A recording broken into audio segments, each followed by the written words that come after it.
gets updated throughout the day, so you can check back often. Log on to firstread.msnbc.com. Live pictures of a polling location in Waltham, Massachusetts. The Bank School location, the polls there still open. Get out and vote. I'm Chris Jansing, back here at 2 a.m. now.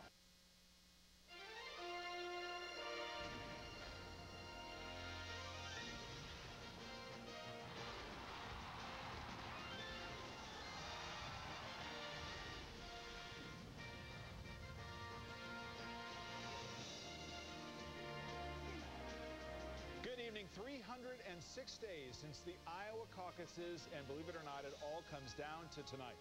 Welcome to MSNBC's coverage of Election Night. I'm David Gregory alongside Keith Olbermann and Chris Matthews. We are also joined tonight by our very large table by Rachel Maddow and Eugene Robinson.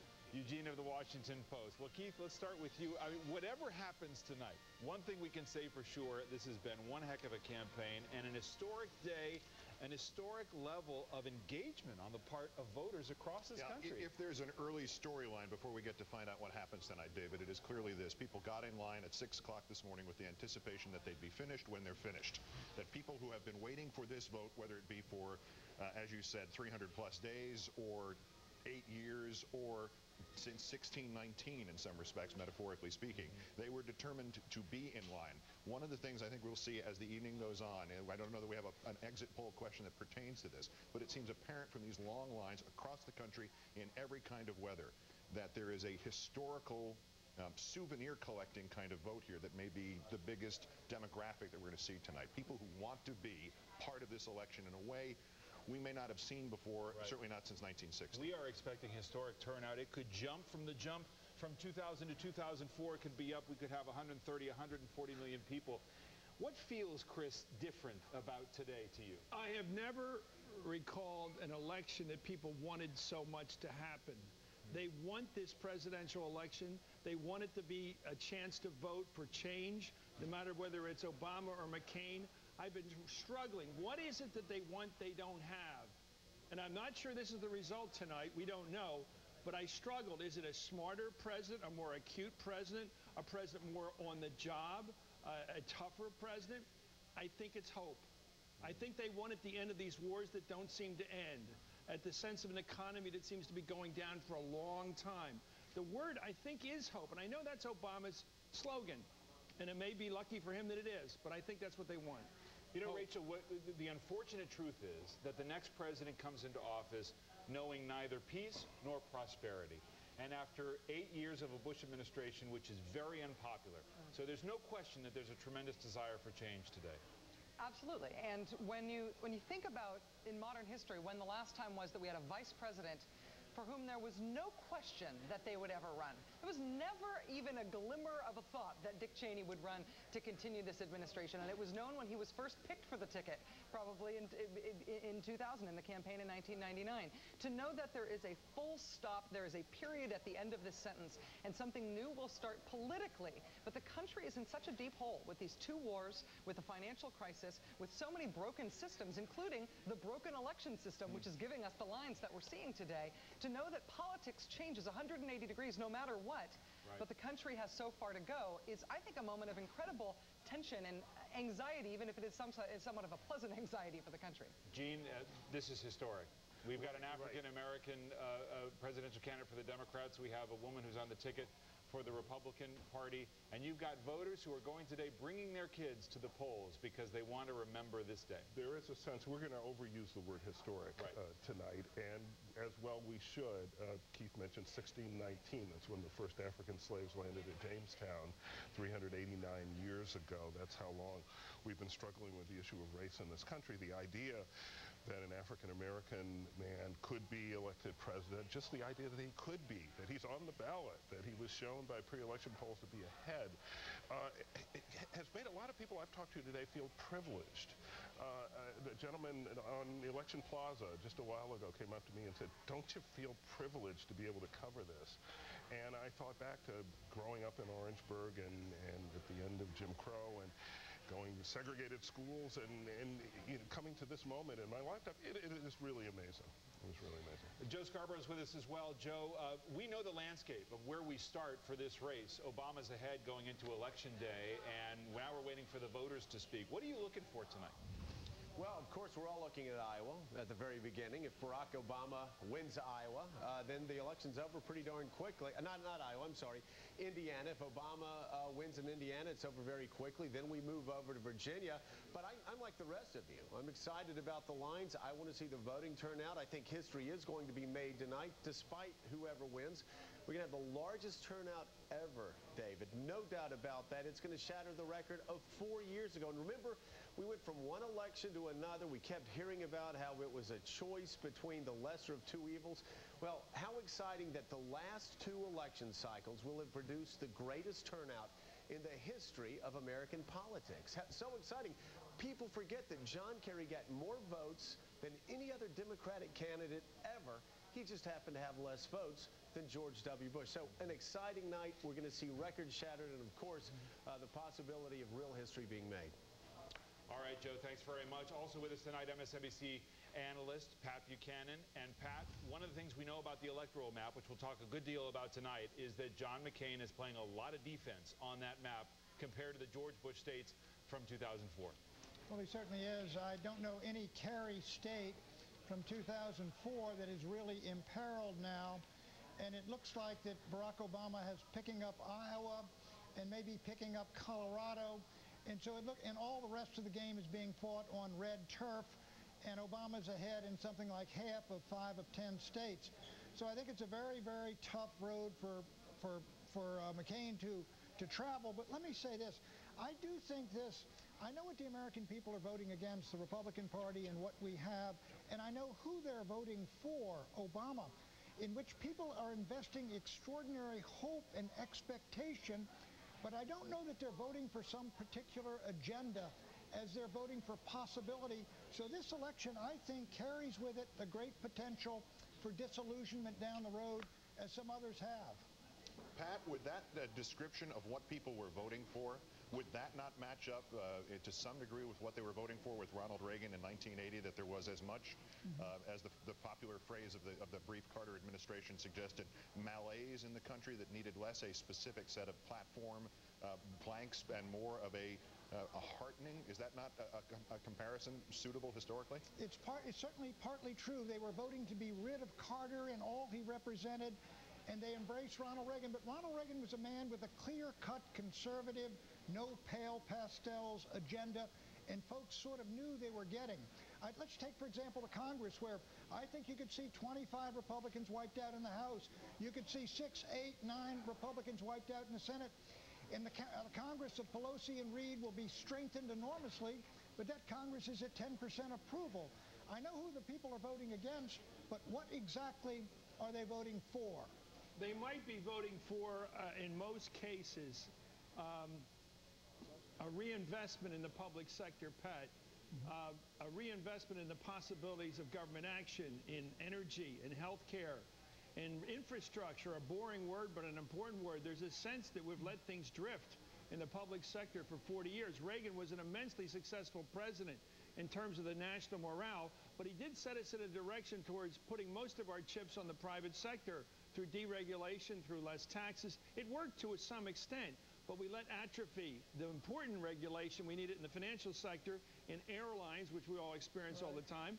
In all kinds of areas, regulation has been lax, and we've also lost, I think, commitment to building things. It used to be that government didn't write hot checks to Wall Street. It actually constructed bridges and highways and subways. And I think people would like to see that done again. And Barack is advocating that very thing, a reinvestment in the public sector. So I don't think it's a blank slate, Pat, at all. But as you know, Chris, the public sector is going to be about $1 trillion in deficit this year. But not because of doing things, but because of failures on the part of the current crowd. Okay, you can say failures. I don't mind that. But look, what I'm saying is he doesn't have the money to do it. Secondly, the last time we went down this road, 1964, 65, Chris, you know it ended in utter disillusionment in 1968, and that's my point.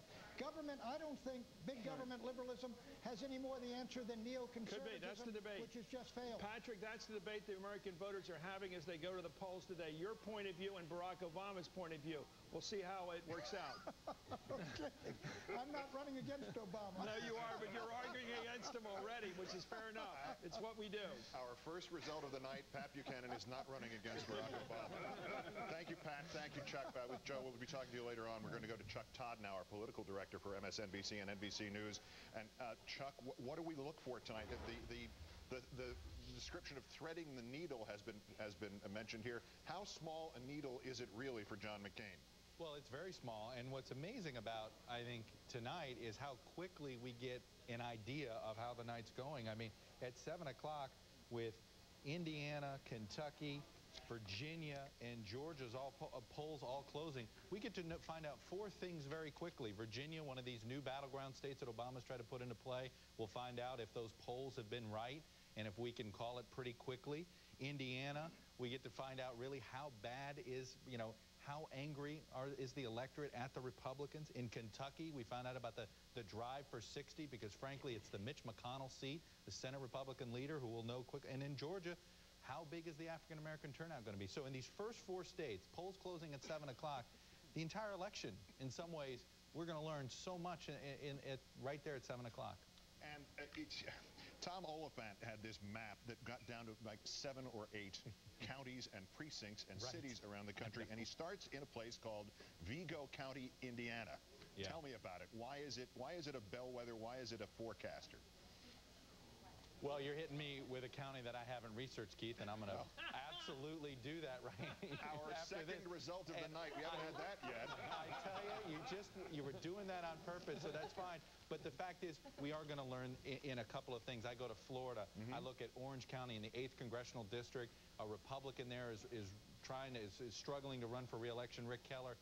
He's a canary in the coal mine. You tell me that district's gone, Democrats winning that district, that tells me Obama is going to carry the state of Florida because that guy's only crime was being a Republican in a district that led Republican. South Carolina, there's another congressional candidate I'm looking at there that's going to tell me how big was this African-American turnout, how huge was this surge in the 1st Congressional District. So those are my canaries in the coal mine. I mean, I obviously, Tom's are very good. You hit me with one, but hey, I'll research. Hey, I'll come back. Chuck, I'll be it's ready David for here. Next time, brother.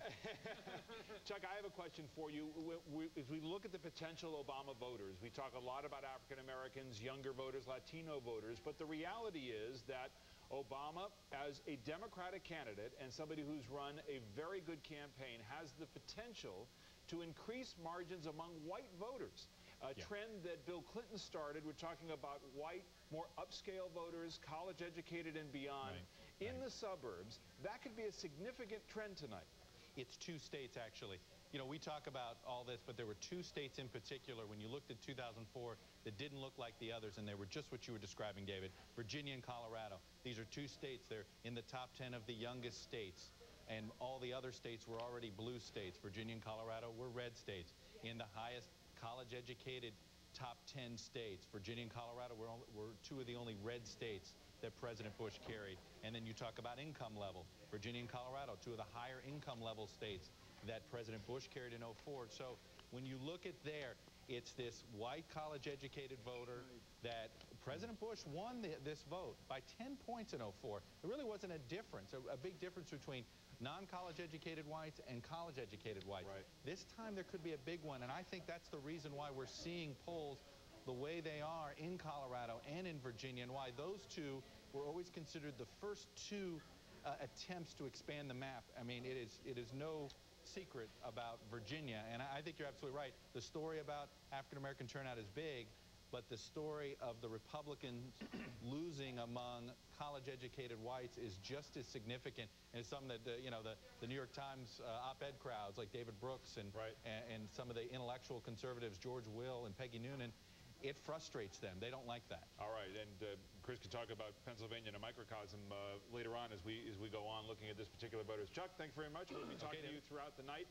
We're going to take a short break here, and then the game comes back. When we come back, we're going to talk to our correspondents covering Obama and McCain tonight, find out what both campaigns are feeling tonight. It's all over except the voting and now the counting. Our coverage continues right after this. MSNBC's coverage of the 2008 presidential election is brought to you by Liberty Mutual.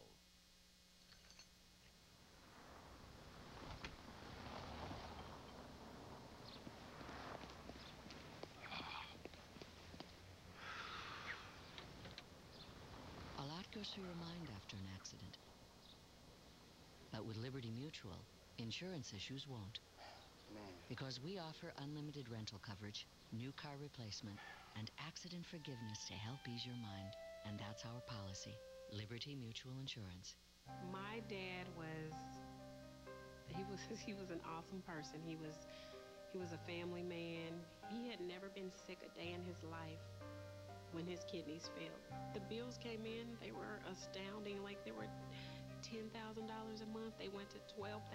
I think the highest was like about $15,000. In the end, we ended up filing for bankruptcy, and we didn't have any choice. Everyone, today we move forward, because today I give you push to talk. Boss, we already have push to talk. These came with holsters. Yeah, well, we switched to Verizon Wireless, and this comes with this. Whoa, that's better than a holster. Upgrade today to the only push-to-talk that comes with a network. Activate push-to-talk on 5 or more business lines to get this great deal. Verizon Wireless. Hey, you're a good-looking group. The cast of Madagascar 2 want to tell you about their new movie. It's gonna bring the house down. It's really amazing. It's the best ever! And the critics agree. It's the funniest family movie of the year. How's that even possible? A gloriously funny. You right about that? And even better than the first. You guys are a bunch of suck-ups. That too, sir. Absolutely. DreamWorks Madagascar 2. It's so nice. You see it twice. Rated PG. This Friday in theaters and IMAX. If you had a mouse in your home, you'd trap it. If you had bugs, you'd trap them. Well, you have things like dust mite debris, bacteria, pollen, and mold spores circulating in the air in your home. A Filtrete high-performance filter traps 90% of them. An ordinary filter, just 20%. 90 versus 20. It's your home. Trap them. For cleaner air, change now to a Filtrete filter from 3M.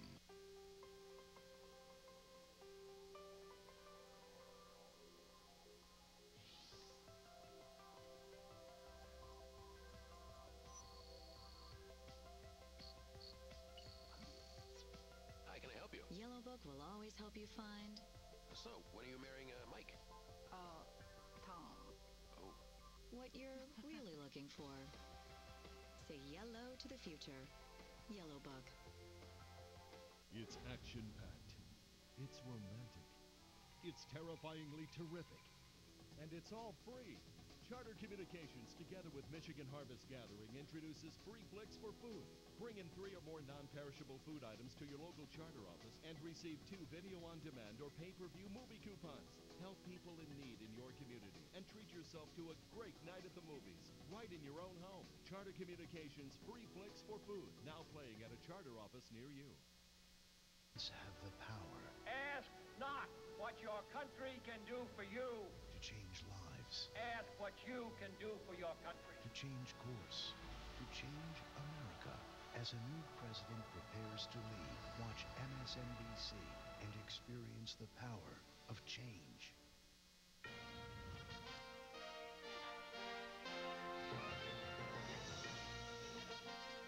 We are back on MSNBC, our election night coverage. Ron Allen is at Grant Park in Chicago, where Obama's campaign is holding its rally.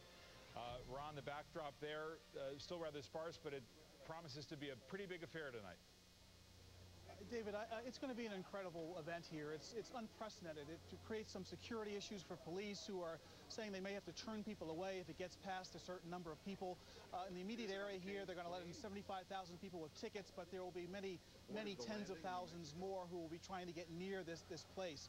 I have to tell you, I've been traveling around this country all year, and I have seen incredible excitement and enthusiasm out there that has been building and building right up until this moment. There is I think politics is become something for ordinary people, ordinary families, something it never was before.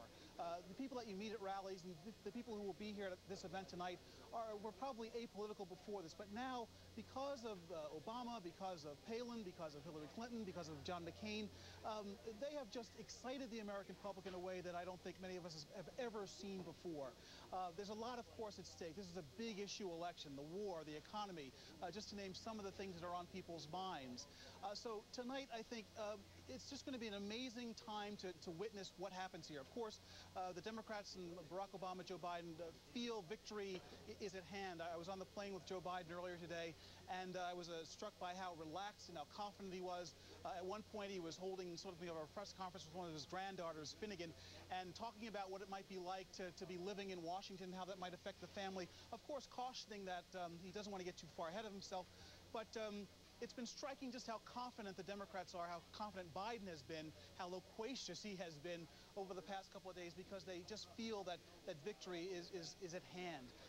This place is obviously going to explode. We have a ringside seat. We're about 40 yards from the main podium. It's right there behind us. A beautiful picture of the Chicago skyline there in the distance. Most people will be looking at it in this direction. The head-on shot is this way, but this area is going to fill up with hundreds of thousands of people from this area coming to see, to get a glimpse, to be a part of history. There's no doubt that history is being made tonight. It's been made so many other occasions through the primary and through the general election campaign. There is history that's going to be made today here and in Phoenix, and the American public is really glued to their seats. They just want to see this, want to feel this, and there is a lot of hope and optimism that something really positive is going to come out of all this. All right, Ron Allen in Grant Park tonight, where the Obama campaign will stage a huge party. The outcome, of course, will determine the extent of the party, but certainly the plans are in place. Ron, thanks very much. Savannah Guthrie is in Phoenix tonight at McCain campaign headquarters. And Savannah, no matter what happens in the run-up to these final days to this election day, it has been difficult for the McCain campaign. They recognize that they are up against something very difficult today. The polls have been against them, and that map is looking rather tricky. It is indeed, but yet you don't see long faces around this ballroom. I've spoken to volunteers here who are very hopeful. You know, there's this almost myth around John McCain as the comeback kid, as somebody who has defied the odds repeatedly in his life, and many people here are hoping that that happens again big time tonight. They believe that the momentum is on their side. I've had more than one senior advisor say to me, we feel like we're really hitting our stride. Some have said, we wish there was another month in this campaign because we really got it together. They feel like some of these themes they've hit hard on in the last few days and weeks of the campaign, with Joe the plumber hitting Obama hard on taxes, hitting them with this prospect of having a very left-wing liberal takeover of Washington, as they like to put it.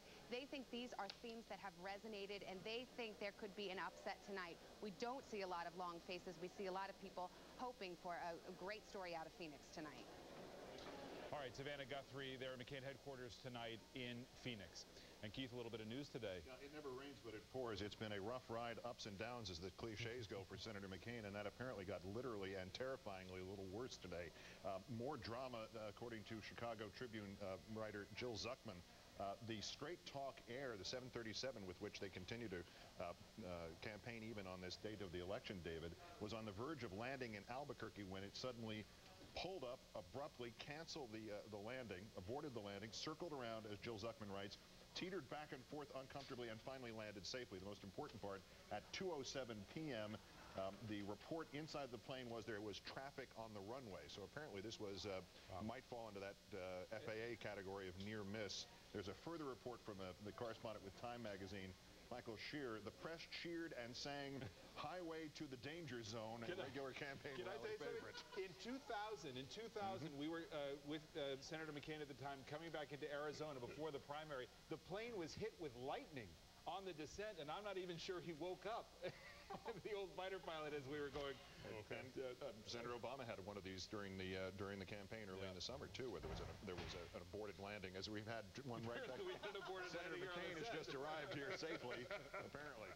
All right, we'll return to all of this and update you as warranted. Meantime, Senator Richard Burr of North Carolina is with us. He is a Republican and supports Senator McCain for president. Senator, welcome. David, good to be with you. What is your outlook in your state, which has become a battleground in this cycle, whether the Republican Party wants it or not? Well, the outcome in North Carolina tonight is not in question. John McCain's going to win North Carolina, and that's despite over $30 million being spent by Barack Obama. But the exciting thing is the fact that there's enthusiasm around the country. Rural America showed up for this vote, and it's going to be voters today that decide the outcome of it, and not necessarily pollsters.